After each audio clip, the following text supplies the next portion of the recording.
Good morning, good evening, and good afternoon, wherever you're listening to this, whatever time zone it may be.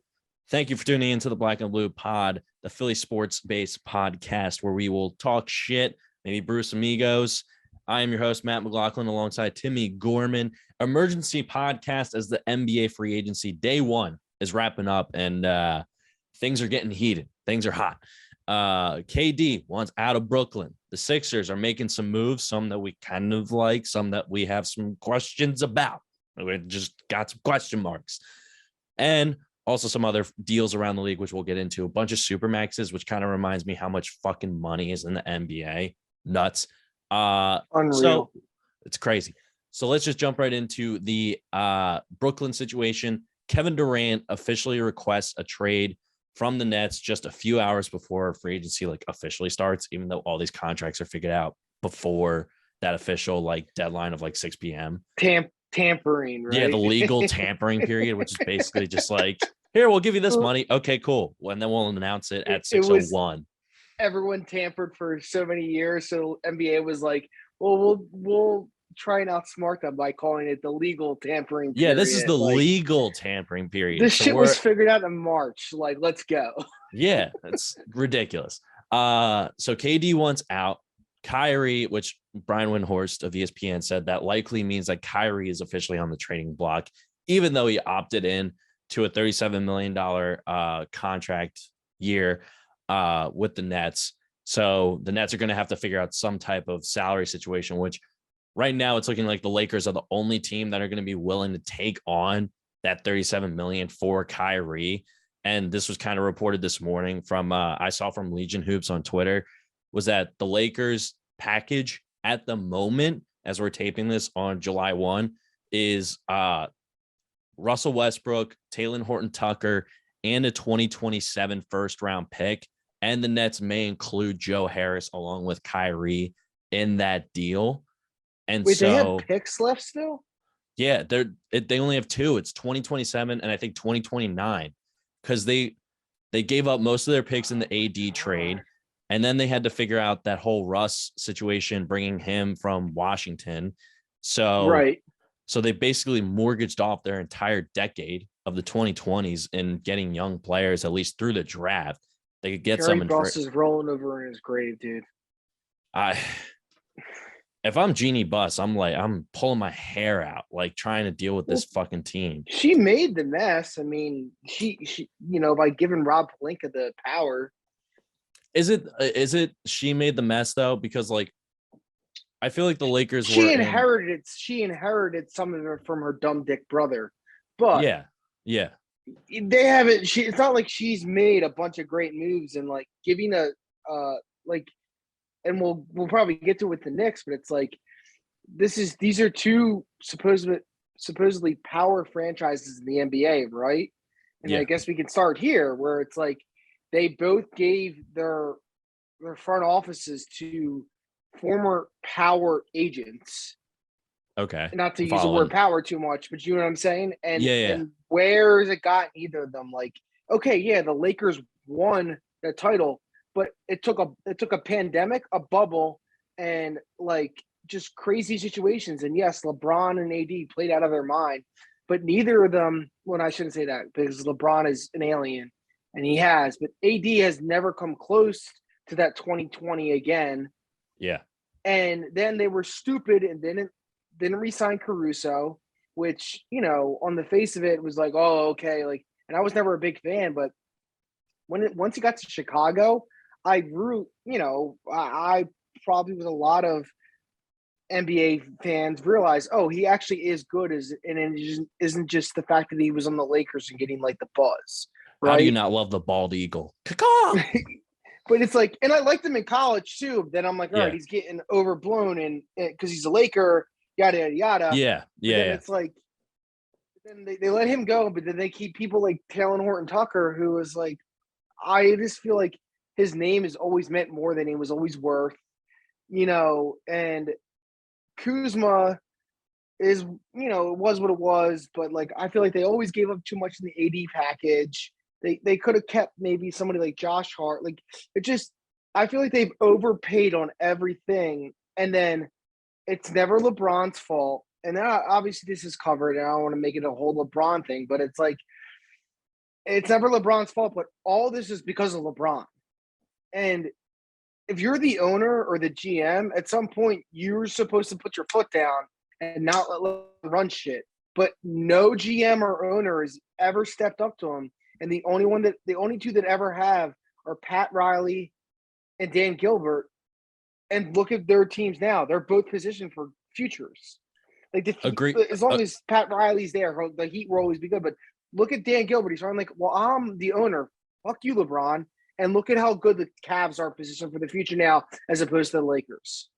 Agreed. There will be, and I think this is what I kind of wanted to talk about with the KD and Brooklyn situation is I think this kind of marks the beginning of the pendulum swinging from the athlete empowerment era of the 2010s back to kind of a center point where it's the front office will collaborate with its best players, but they're going to start saying like, hey, no, we're not just going to bring on whoever you want on this team. The Cavs, after the 2016 title, they were left in an absolute shipwreck with that whole Tristan Thompson getting paid $72 million because LeBron was threatening to leave. And it's all these clutch guys with Rich Paul. Ben Simmons is now the face of the Brooklyn Nets because of this. And which everyone forgets that as a Sixers fan, that just makes us all like inside like so happy. Like I saw like a fake report where it's like Ben Simmons is requesting to trade back to Australia now. Like laugh out, like, and it's just like, you know what? I wouldn't put it past him. He's a baby. Like get the fuck out of here. But sorry, I digress. Well, and even with the whole Kyrie situation, how that has just rapidly dissolved into just chaos, and Kyrie is single-handedly turned into probably the most unwanted superstar in NBA history. And this is a league that's seen guys like, even Kobe had a reputation of being, like a dick of a teammate sometimes because he would just push his guys so hard, and there was a period where people didn't want to play with him and deal with that.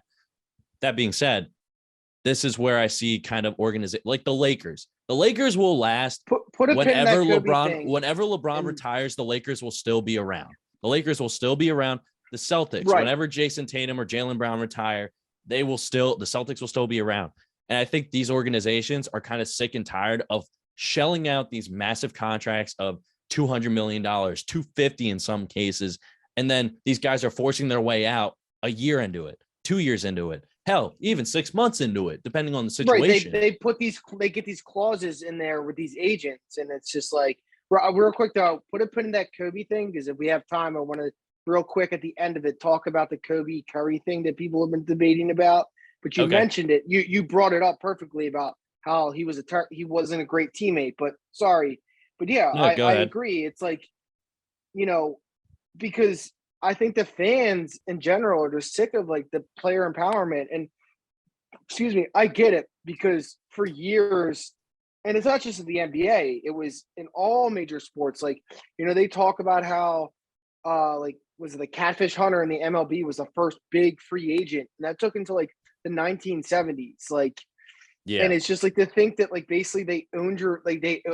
Like, and you couldn't go anywhere, right? Yeah, whether you retired, the MLB team still had your rights, and whether you like in the 40s when guys like DiMaggio and Ted Williams were serving in World War II, they still had their rights, and they were still the same contracts. But then there's ways like hockey does it, where I've always liked the way that hockey does it, where it's like you can draft a kid in high school, and he can go to college. And they still own the rights, but it's like not like in a bad way where it's just like, it's not like, oh, he's going to college to get out of it. It's just more like, hey, we think you should go to college and play for a couple of years and, do it that way. And then like baseball has their own funny way where it's like, you can come from high school, but then if you go to college, you have to wait until like you're draft eligible. And then if you have until like August something, it's, so yeah, every it's all a mess. League is different. It's a mess. But I think, the NBA was the one league that kind of changed everything with the player empowerment movement, like you said. Like they are the ones that, because the NFL is the NFL, and that's never going to change, unfortunately, for better or for worse. But yeah, I agree. Like I think people at first were like, good, the players are getting theirs. But now it's like, all right, well, I'm sick of watching my team give it all up for maybe the fact that they could win one championship. Yeah. And then suck for 10 years. And this is a great debate. Like, I'm like in a group chat with like in a fantasy football league I'm in with like a bunch of kids I don't know. I know like 3 of the kids, and they're all like older kids that like went to like from like I knew from high school, and I'm like good buddies with one of the kids, but I don't know most of his friends. And I'm like debating with them about how like I don't want to give up like Maxey and a bunch of shit for KD, because as much as KD's like one of the best players ever, he's also in year 16. You can't trust his health. And I'm not saying Maxey's going to be an all NBA player for the next 10 years. I don't know if he is, but I'd rather take the chance of having the younger guy who can still grow than the older guy that maybe has 2 to 3 good years left. And then what, if we're lucky, we get one championship out of that? Like, it's not like the East is the walkover anymore either. So no. And I think that's where we've had this conversation either on the podcast or off the podcast of what's the balance on the scale of mortgaging your future versus going all in. And that was the whole debate with the Harden trade was, is he going to be a guy that's bought into this city and bought into bringing a championship? And so far, it seems like he has. He's said all the right things. And I know people are going to hang those playoff losses over his head for the rest of his career. But at least it seems like he's authentically trying to at least establish a connection with the city and its fans.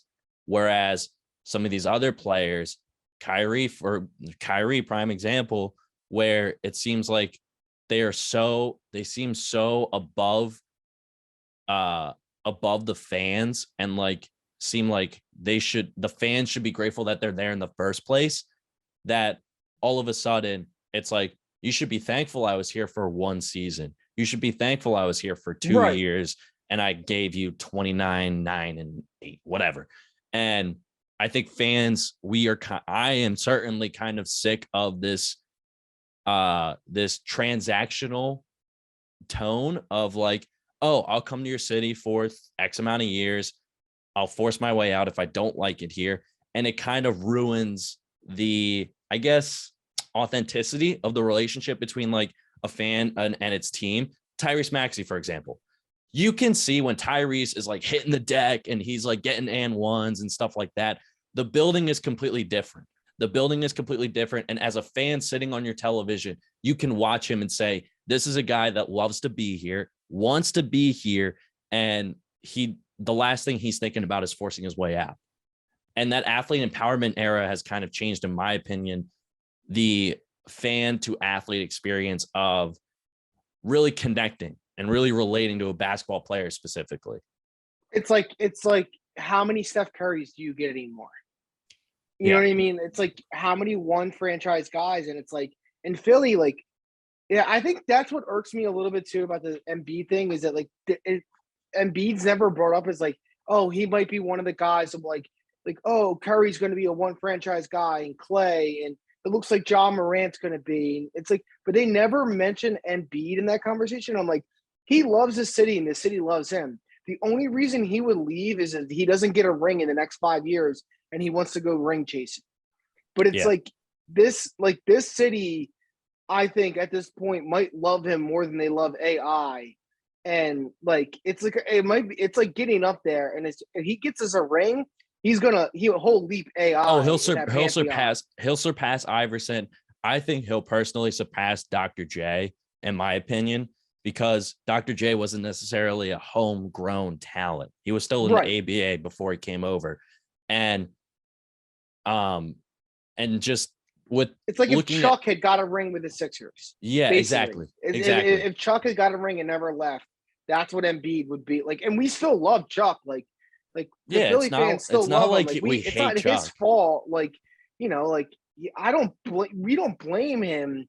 And like, oh, like clearly you weren't alive, and when I was not cognizant of what was going on when the trade happened. But it's like, yeah, why would he not want out? They were an absolute shit show from like 90 to 98-7.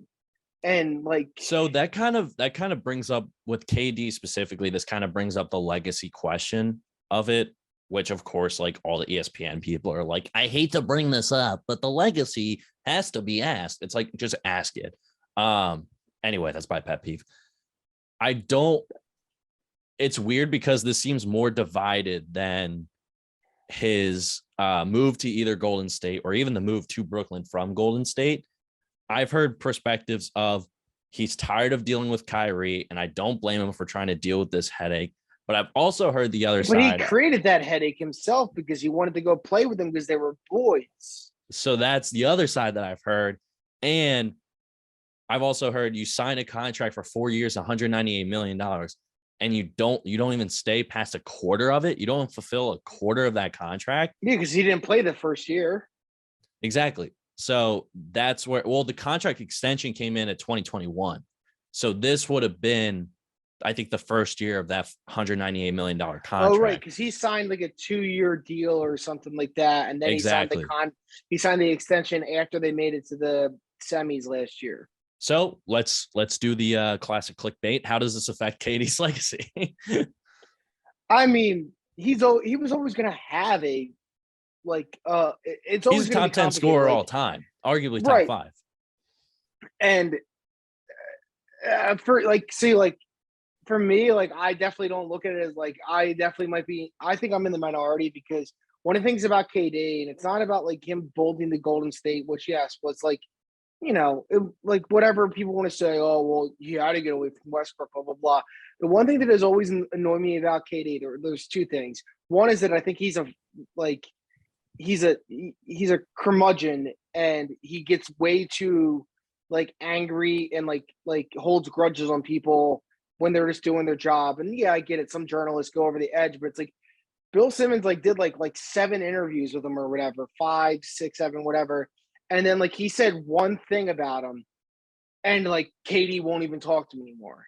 And it wasn't even like a bad thing. And it's like, dude, like get off the rag. Like not to be like a sexist when I say that, but like, come on, like don't be a bitch. But like, secondly, it's like I never understood why Ross is the guy who gets all the shit for the 2016 collapse when KD was just as horrible, if not worse than him. The whole team sucked. That whole team shit the bed. It was coaching, it was the players. Yes, Russ was bad, but in my opinion, KD disappeared more than Ross in 2016. But because he bolted and then just had his people create this narrative about how it was Russ, that it was because of Russ. And then everyone's like, well, yeah, Russ sucked so much in those last 3 games. It's like, no, they all sucked. And KD was probably one of like the 2 worst people, but no one ever brings that up. And I just don't understand that. Like, go back and watch those games and you'll understand. Like, people will understand. Like, he sucked. He was terrible. And he hid from big moments too. Well, and there was, I think, the years after that playoff loss where Russ is averaging a triple-double. Right. And it solidifies this perception that he has the ball the entire time he was in OKC. So he must be the reason why that team collapsed. And I agree. It's completely unfair to blame an entire collapse on one player unless it's like a really bad game-winning shot or something like that. Listen, like Game 6, you can throw that out because Clay just went supernova. Right? Game 6 Clay. And they could have won that game. They could have. And it was, I believe, KD who missed a couple shots at the end, and then Russ missed the game winner, so it's just blamed on him. But I just never understood why he was constantly, and then he goes to Golden State, and then he's moody that people were like, well, this is still Curry's team. Like, what did you think, my man? Like, you're not just going to walk into a situation with a team that has made it to back-to-back finals, won one of them and, blew the other one, and you're just going to become the leading man. There's clearly a reason they are back-to-back finalists. Exactly. Yeah. And he just was moody about that. And then he went to the Nets and he got even more like diva-esque. And that's when I wasn't a big fan of him in college because he went to Texas and fuck Texas. Like, horns down all day, can't stand them. And I just, I couldn't stand the hype. But then the second he got drafted by the Sonics, who used to be my second favorite organization after the Sixers, until, they were robbed of their team, which again, just we talked about it, how there's not a team in Seattle is That'll get its own disgrace. documentary one day. Yeah. But and then I was like, okay, cool. I can like him now. Went to OKC. That team was fun. Loved him. And then, he went to Golden State, and it's like, I respect the player, but I think he bitched out and he screwed Russ over. And I get it that Russ is temperamental and he's probably not the easiest human to get along with. I think everybody understands that. Yeah. But it's just, as his career has gone along, he's just become more and more of a diva and temperamental. And it's just, he's just so unlikable. He's unlikable, I feel like. Yeah, it's frustrating. And I think that's where, kind of going back to our like athlete empowerment conversation that we had a few minutes ago, I think that's been the benefit of the athlete empowerment era, is that you get to hear from KD directly, whether it's his podcast or whether it's his show, The Boardroom, or whatever. You get to hear his own personal perspective on these type of things. And even, I don't know if you watched the Draymond Green, JJ Redick, Old Man and the Three live show, just came out like last week, but Draymond, is that the one where there was like all this shit is being like everyone's like up in arms about, or that was something else? Probably. I mean, it's Draymond, so anything. Oh no, that was JJ and Steven Smith, and then Draymond and Kendrick Perkins. My apology. Yeah. No, you're good. But in that podcast, Draymond talked about how like KD like kind of underestimated the public like pushback, and the Warriors did everything they could to like make him feel at home and make him feel like, hey, you're one of us. Like, it's okay. Like, you don't have to deal with all this other, public stuff. Like, we don't care about that. And it just gnawed him pretty much. And I'm paraphrasing a lot. That being said, I don't blame, at first I was mad about KD going to Golden State, and I was never really like, totally like pissed off about it. And as time went on, I understood why he had to do it. He had to get his championships, similar to what LeBron did going to Miami. And the move to Brooklyn was reasonable in the fact that you were going to a place that had never really won before. And if you win there in New York, in Brooklyn, you're a legend for life. And you have that one championship to say, I proved that I can win on my own. Now, I have questions going into year 16. Can KD win on his own as the number one guy? And it just seems like every time that's a challenge, he doesn't step up to it, whether it's him directly or indirectly not performing well, or other teammates aren't performing well. But now I have to, he's a top 10 scorer all time, but when it comes to winning and closing out, it seems like he is Wilt Chamberlain to LeBron's Bill Russell. Right. And that's my point about 2016. Like that's exactly where I get at. Yeah, it's like KD will put up unreal numbers and he'll be great, and he has 2 championships already, but he needs help, and most teams need help. But when it comes to winning in the big moments, I just haven't seen that from KD in 16 years. And these moves to big name teams like the Nets and the Warriors, who were 73 wins and had the greatest shooter of all time, that I have to hold that against you at some point. Like, I have to. So that's where I stand. But let's move on from the Nets. We've been talking about the Nets for a long time, and we got to get to our Sixers. Daryl Morey reassembling the 2018 Rockets. Joel Embiid at center, so that'll work out great. PJ Tucker signs 3 years, $33.2 million contract, fully guaranteed. Daniel House gets 2 years, $8.4 million. This is on top of, on draft night, the Sixers traded for DeAnthony Melton from the Memphis Grizzlies. And Woj has been reporting that the Sixers will be meeting with James Harden over the weekend to negotiate his new contract and finalize those terms. And so paying PJ Tucker $10 million a year into his age 40, that kind of doesn't sit well with me. It doesn't sit well with me. So dumb. Like, there's a reason all these teams move on from him after a year. Like, he can come in. It's like Tibbs as a coach. You get that first year, it's great, and then it's like, all right, the team must be sick of his shit. Because I'm assuming he's probably not an easy sell in the locker room. If he's that much of a bully on the court, he's probably kind of a bull in the China shop in the locker room. I think it's the opposite. I think he's one of those guys you hate to play against, but you love to have on your team. No, right, but then you get sick of like having him on the team at the same like.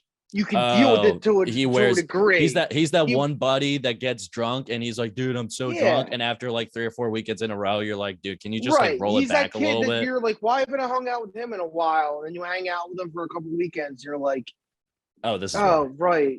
Fuck, I forgot. This is why I stopped. This is why we didn't talk for 6 months. So I don't know. And it's nothing against PJ Tucker, but it's just like, dude, he's 37. Why are we paying him $10 million a year? We're already paying Tobias Harris too much money. Why are we doing this?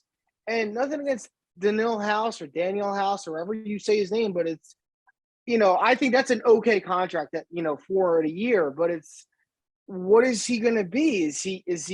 Are we expecting like him to be a contributor, or is he going to be the eighth guy off the bench, or what?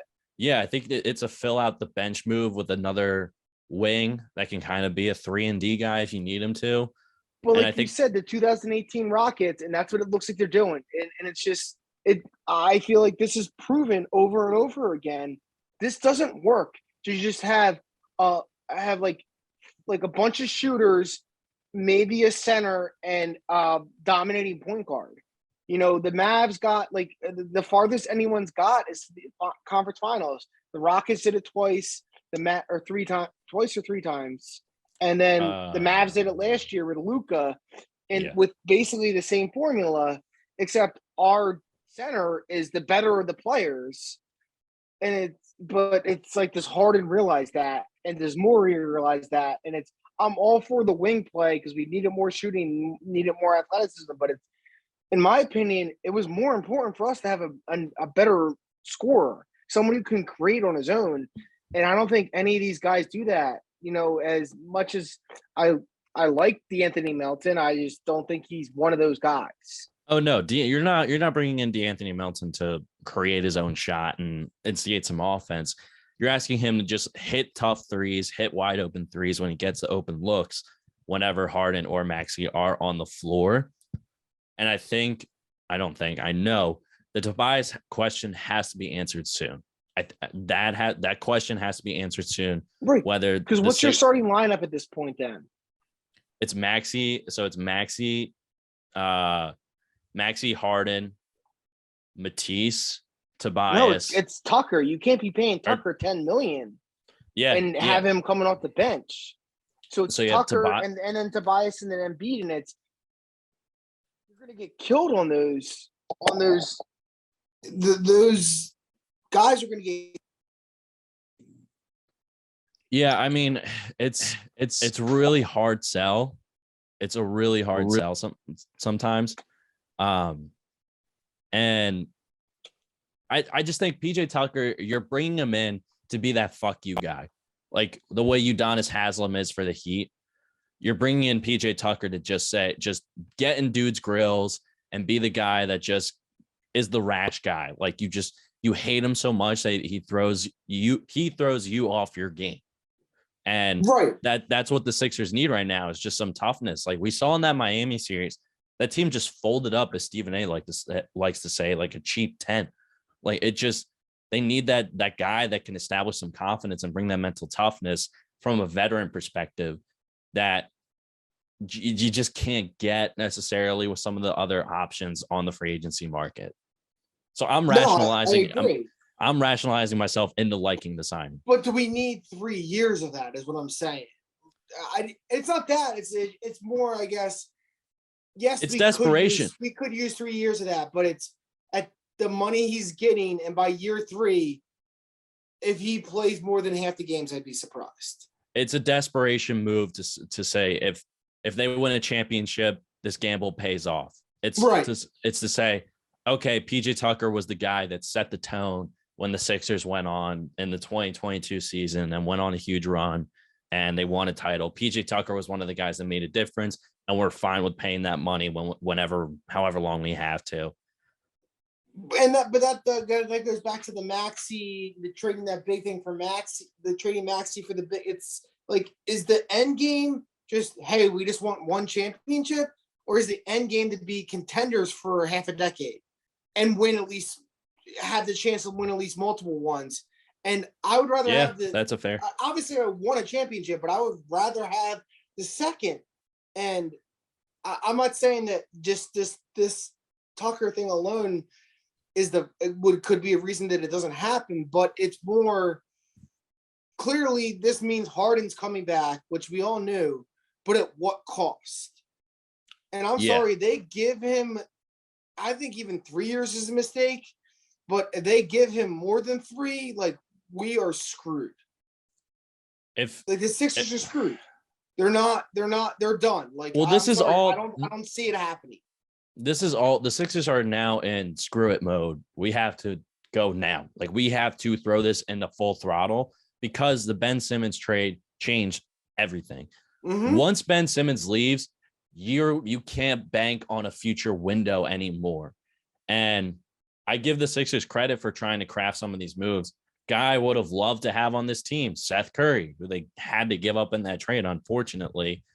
But at some point, I'd rather at least go all in, see what you can do in 1 year, and rather than try and like this, I know I sound contradictory compared to the beginning of the podcast, but with Joel Embiid specifically with big men, I think it's a different story because you don't know what the next injury could be, how it could change his career, and if he's going to be the same guy. I hope that doesn't happen, obviously, but you never know with big guys, and I think that's a different type of equation. And so with the Sixers, screw it. You got to go all in. Get PJ Tucker to bring in that toughness. If that third year was the extra year that pushed them over the top and it just turned into a bidding war, then okay, you got to let this see where the chips fall. You still got Maxey. Depending on what they get for the Tobias and Matisse package and probably picks on top of that, obviously Tobias isn't the most attractive trade asset. But who's taking that at this point? The Thunder, maybe? Thunder. Could see the Magic. Houston. Obviously, you're looking at some of the lower ranked teams. You're looking obviously at the teams that were in the top 10 lottery picks outside of New Orleans. And yeah, it's just who's got enough. Detroit, maybe, who's got enough salary cap that they're going to eat it.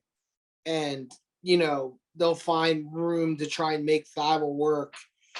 And, it sucks that we have to sacrifice it, but I think everyone in this fan base is kind of like, what happened after the playoffs this year was like, all right, well, take you and your voodoo magic and leave. Like, well, he really soured the fan base this year with what he did, I think. Because no one was really paying attention to Matisse until that whole COVID news story broke where he couldn't go travel for playoff games and stuff like that. And also, that's his choice. I'm not condemning him saying, because you didn't. That's his choice. He has that freedom. It's just, I just think no one cared until that happened. And then everyone, me especially, I was looking at the team more closely and seeing the difference between him on the floor versus off the floor. And okay, is this where now that he doesn't have a chance to travel for the playoffs, is this where he really turns up his offensive game, gets more confident with the shots? And that just didn't work. That just didn't happen. Maxey surpassed him. Maxey took over the role as a young guy. And then, Jaden Springer lit up the G League.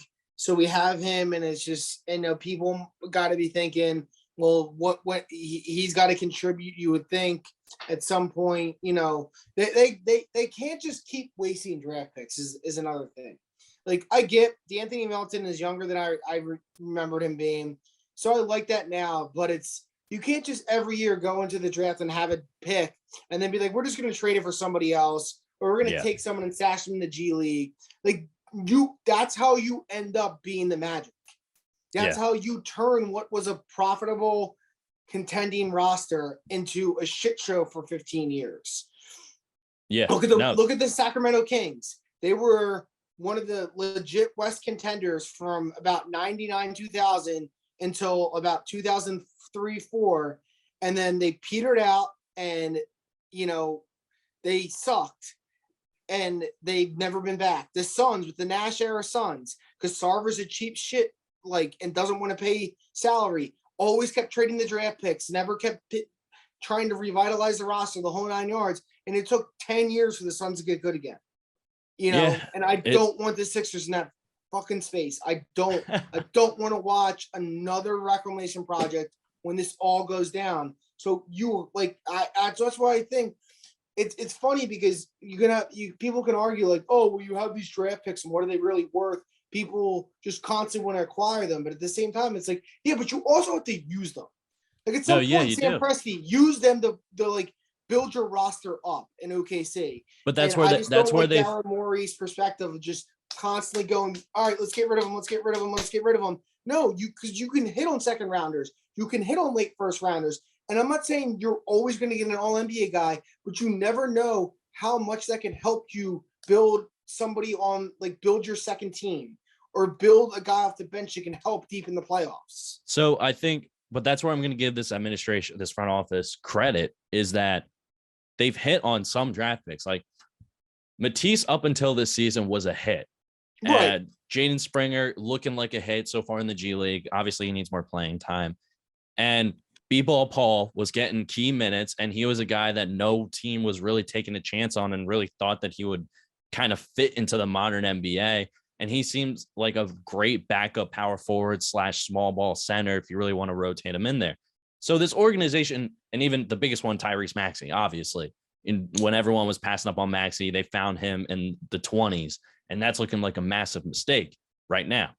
So for other teams that didn't take him, right? It's like a big hit for us. But on top of that, you have the Zaire Smiths and Nerlens Noel, the Michael Carter Williams, the Jaleel Okafor, all that shit. You're going all. It's just, yeah. Okay. I was looking at just the like the Daryl Morey / Elton Brand era. I'm just saying over the last 10, it's both of them kind, because Presti or not Presti, Morey. What's his Daryl name? Morey? Is Morey's boy.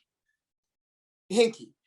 Oh yeah, Sam Hinkie. Yeah. So it's like at the same mind front, and it's just he at least wanted to use the picks. I don't know if it's the same mindset, because Daryl Morey knows how close he can get his teams to being in Houston with how close they were. Like, if anyone knows what it's like to come up short and be so close to a chance at a title, it's Daryl Morey. Whereas Hinkie was just like, all right, we got one good player that we can get one draft pick for, just gone. Like Hinkie was just purging the entire team and then trying to get these low veteran minimums with the Jared Baylesses of the world, the Isaiah Cannons, the Lavoy out. Like, there were just some players. Yeah, there were just some players. There's a lot of them out there, and there's other ones that, like, we had Jeremy Grant at some point. Shipped them off, there's players out there that we had that went on to become Christian Wood. Now he's a headache in the locker room, but he became a solid role player, and it's just more so. I get like the Anthony Melton thing. You didn't like anything there, but at the same time, you can't just keep doing that every draft. Like, we need Jaden Springer needs to become something, or I will start, like, in my head, I'm really going to start to question whether Morey knows how to evaluate talent in the draft. That's fair. Or if he's just Dave Dombrowski in the NBA and only knows how to trade for proven talent that has already made it. That's fair. That's completely fair. But we'll just do some quick reactions to around the rest of the league. Jalen Brunson to the Knicks, 4 years, $104 million, according to Spotrac.com. Does this really change the Knicks? I don't really think it does. As much as I love Jalen Brunson. I mean, it was the dirty secret. We all knew it was coming, but it's he's not a number one. He's a low end number two. I like him too. I love them at Villanova, but what does this do for their team? I don't, and I could honestly see him underperforming under Tibbs, and it's not because he doesn't hustle, but his dad's there too, and his dad will get on him. But it's just, it's like, you've been clearing cap space, you can do this like Knicks, but like, really, Leon Rose, this is all you can get. Like, Jalen Brunson, this is the move. A good player, but he's not a number one. Yeah, this is the move for Leon Rose to be like, hey, we're doing something at least. Right. I mean, and they shouldn't have wasted all the money that they wasted last year in free agency. And there's teams again this year. It's every year. It's no, they don't learn. People don't learn. And it's like, like you segue, like, why the fuck are the Blazers giving Anthony Simons $100 million? Because I don't think because he had a good 23 game stretch at the end of the year when the team sucked. Because they need some type of insurance plan for Dame, because he's still coming off that abdomen injury and they're just not sure about his future. But why give him $100 million? Like, make him earn it for a full year is what I'm saying. He had a good quarter of the season after they got rid of CJ.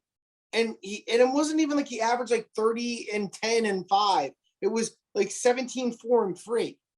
Yeah, but I'm not saying he's not a good player, but it's just I don't see him as an all NBA guy to be making the money he's making. And that's what I'm saying with these teams. Every year they just hand out these dumb dick contracts. And then a year later, they're like, oh, how can we get rid of it? Because now this year there's somebody else we want. Well, now I think it's completely different, because as the salary cap climbs more and more, now you're seeing the market dictate like a solid backup point guard is $17, $20 million, $25 million if your backup point guard is really that good per year. Duncan Robinson's getting what, $15, $18 million per year, and he barely got played in the playoffs because of his defensive liabilities. That's just the way teams view these contracts now, because they have so much more money to spend. And that's just happened over the last 40 years because of David Stern and and it's crazy because all this revenue. Like, people will say like having payroll or having cap space is such a premium, but then it's like the second they get it, it's like a kid in a candy store with money to burn. Oh, it's like totally hold agree. on to it, Well, speaking of contracts and teams getting wrapped up in heavy contracts, the Denver Nuggets locked down Jokic for 5 years, 270. And then this is on top of $100+ million locked up in Jamal Murray. This is on top of another $100+ million locked up in Michael Porter Jr. And Murray and Porter Jr. didn't play at all last season due to injuries and rehabbing. And when I'm looking at Denver, obviously they had to do this. You lock up Nikola Jokic as long as you can, but this affects how you build the rest of the team. And it's going to be sketchy for Denver moving forward, because they got to shell out massive amounts of money to Jokic, who's been healthy, but also Murray, who's coming off a torn ACL, and Porter Jr., who's dealing with a back injury still. And this is a guy with lengthy history at this point is worse than a torn ACL in today's medical world. And it's so chronic. It's just chronic. It's always there. You never really fix it. It killed his NCAA career. Like, they should have never handed out the contract when they did. But they did. And, it's, like you said, it's just sometimes franchises just get way too ahead of themselves. Exactly. And I get it. I get that the organization wants to say, we want to lock this guy down now before like doubt creeps into his mind and he starts hearing about other teams like trying to poach him away. I get that. But, it's a tough call. It's a tough call to make. Whole bunch of supermaxes. Karl Anthony Towns gets a supermax.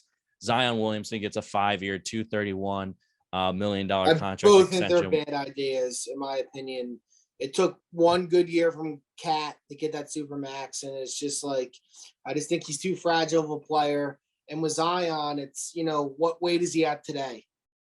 Yeah, no, that's a legitimate question. For the Pelicans, I think they definitely built in some protections. I think it was David Griffin was on the Ryan Russillo podcast a couple weeks ago, maybe a few weeks ago, and said, no, we're going to put in some protections in case injury happens and we need some options or something. Which is smart. And they have a good roster too. So that's the thing, they have to think about that. And I think they were smart to not blow up that roster.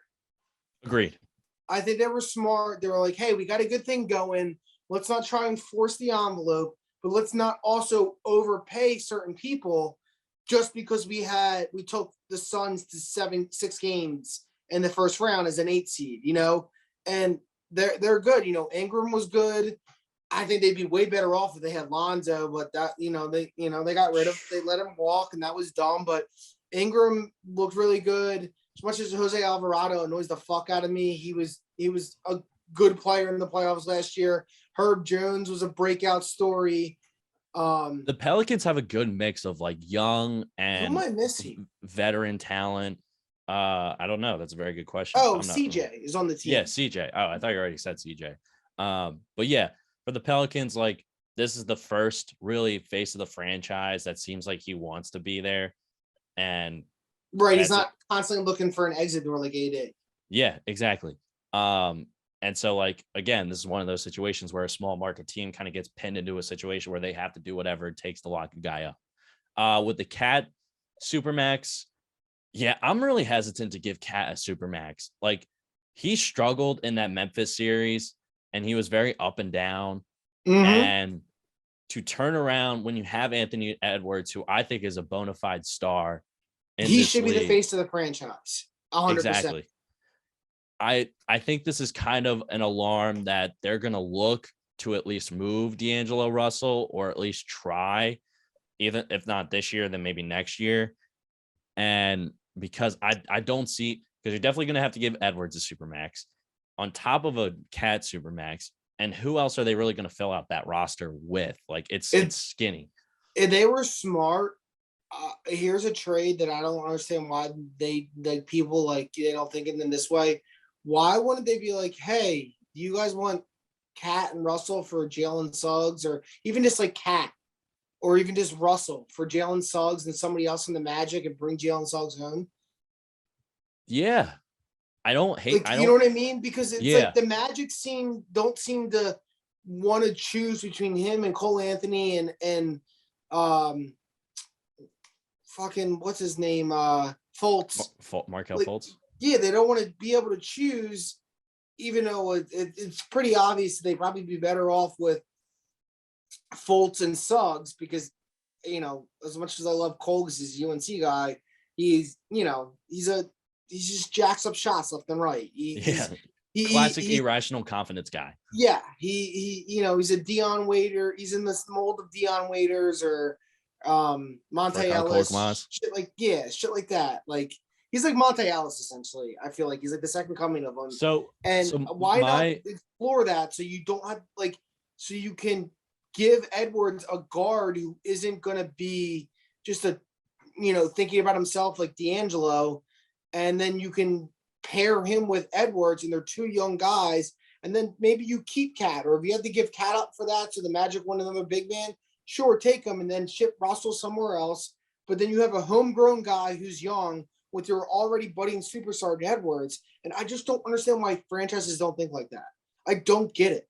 Because I think they're hesitant to go all in on a two-guard front, on a two-guard like face of the franchise.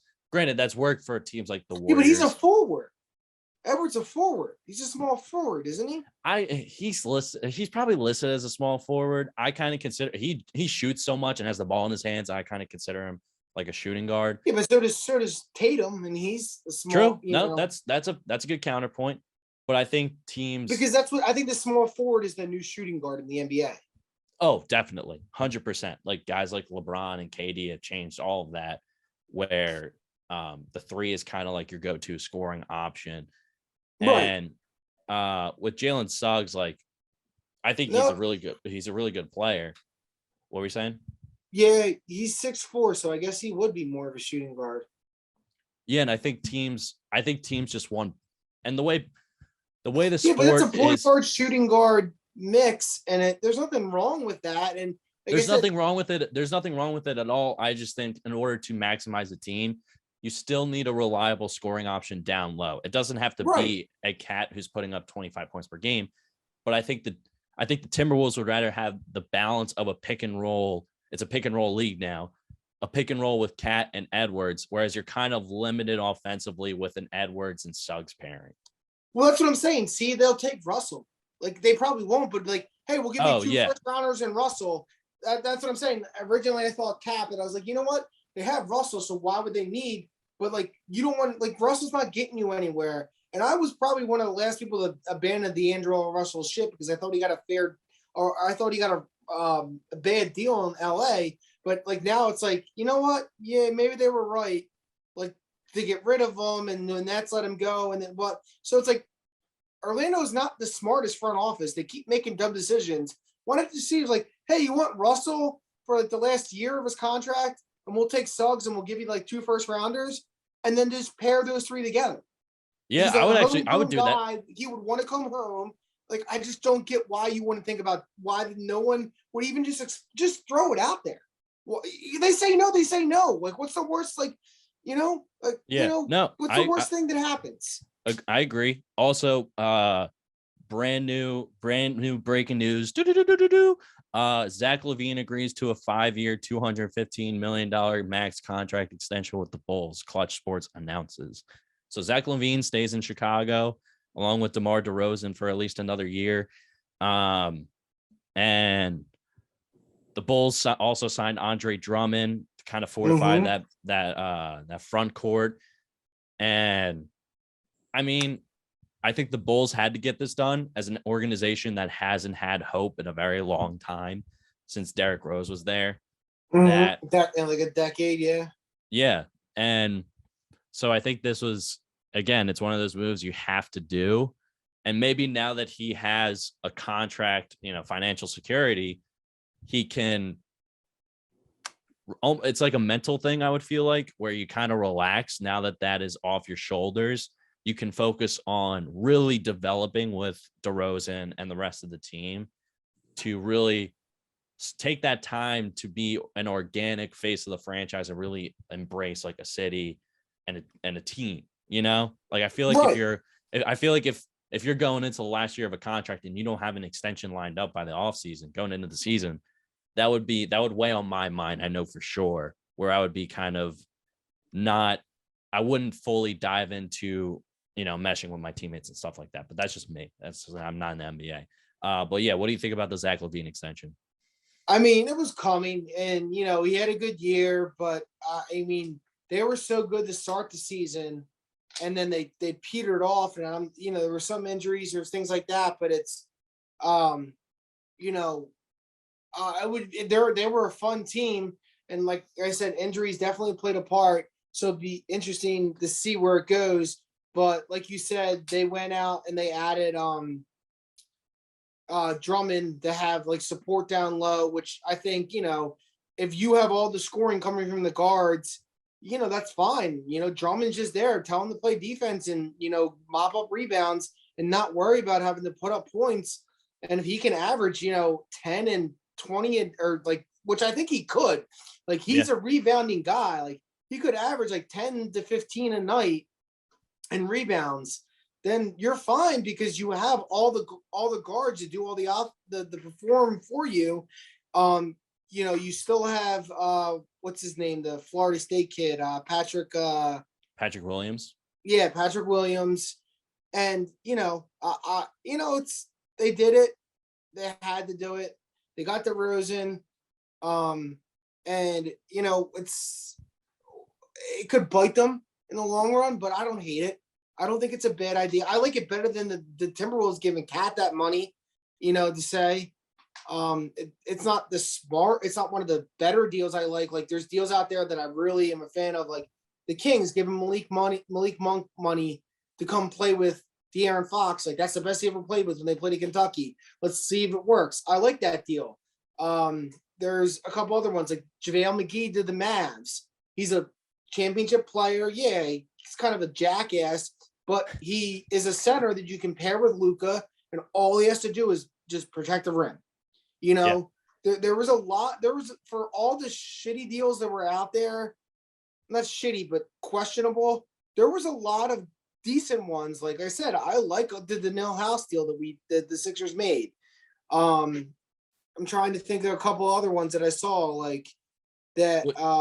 Even some of the bad ones, like you get Bradley. Like the Lakers getting giving Lonnie Walker some money for to see what he can pan out to. I was actually hoping the Sixers could do that. The Memphis Grizzlies bring back Tyus Jones. On the counteract the Cat thing, at least the Timberwolves went and they gave Slow-Mo some money And I thought that was a smart deal. Slow-Mo is a very underrated player. I think he's a good chemistry guy. I think he's good in the locker room. He's a veteran, and I think he helps out. The Bucks adding Joe Ingles. I was about to say that was one of my favorite. Smart deal. Yeah, that was one of my favorite signings. So I think a lot of teams go crazy. Like, I don't know if I would have paid Bobby Portis $49 million. I said, I wouldn't have paid Anthony Simons $100 million. I don't know if giving Chris Boucher 3 years for $335 is. I think actually that might be one of the worst ones. But then it's like, I love Lou Dort, but 5 for $87.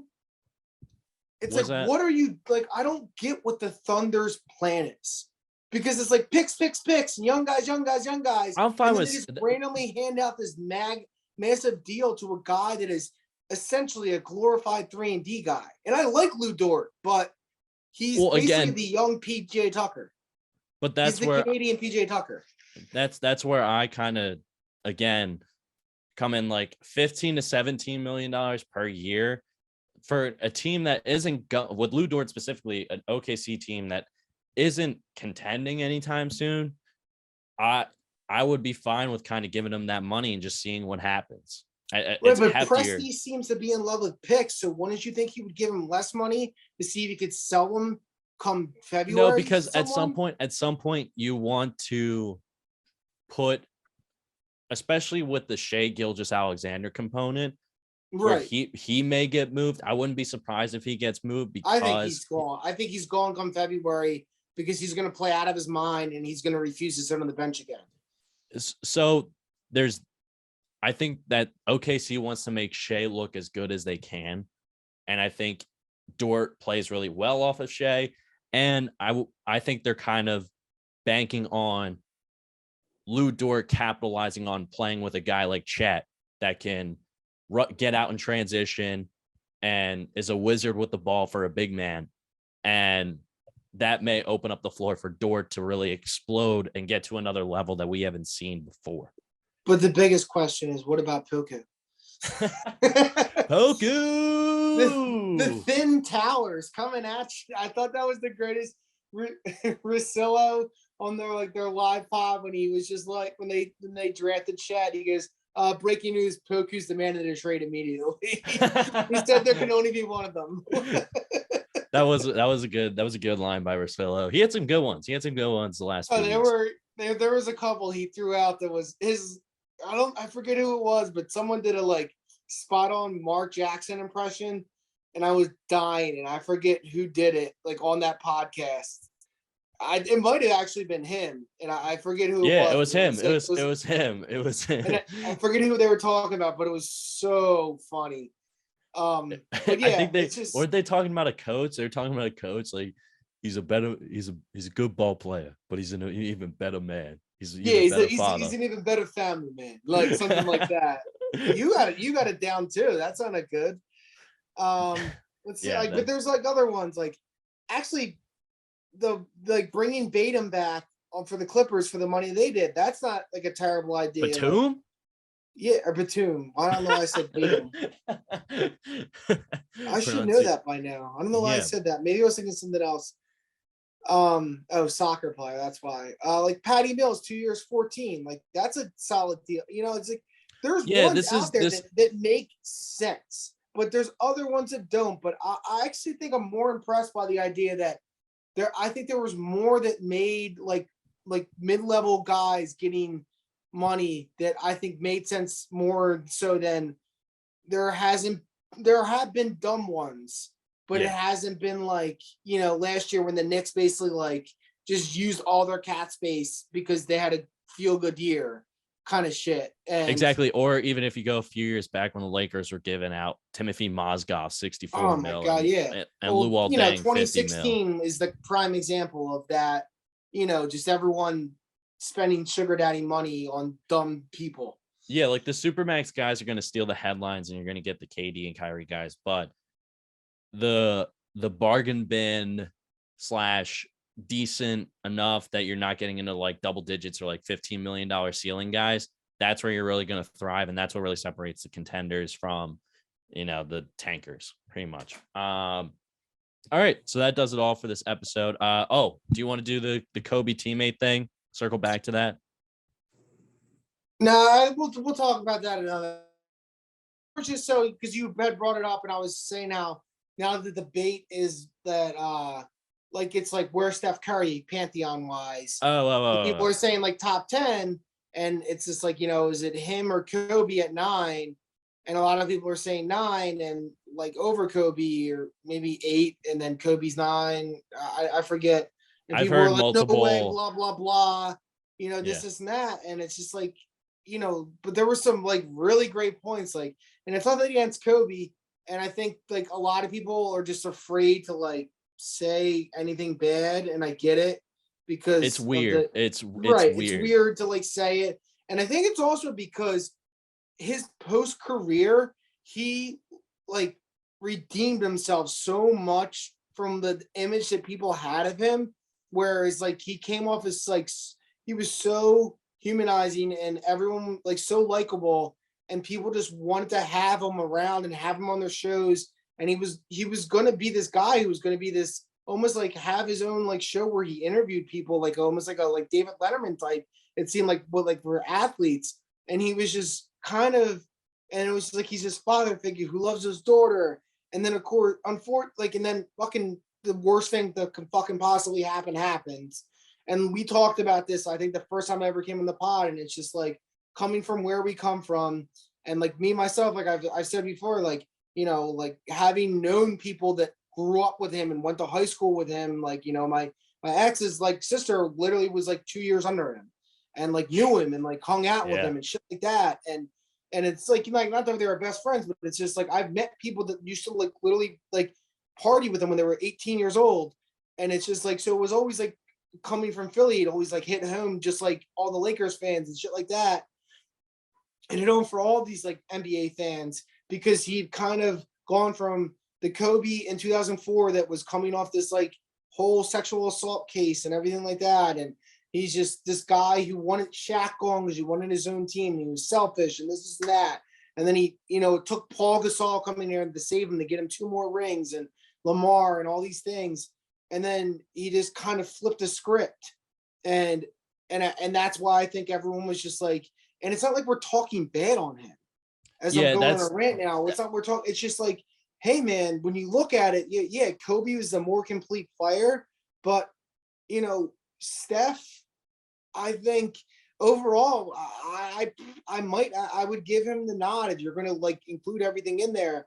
If you're just going basically purely off like offense and defense, it's probably Kobe. But when you say teammate and face of the franchise and everything else, it's probably Steph. Not to mention he won one more MVP than Kobe.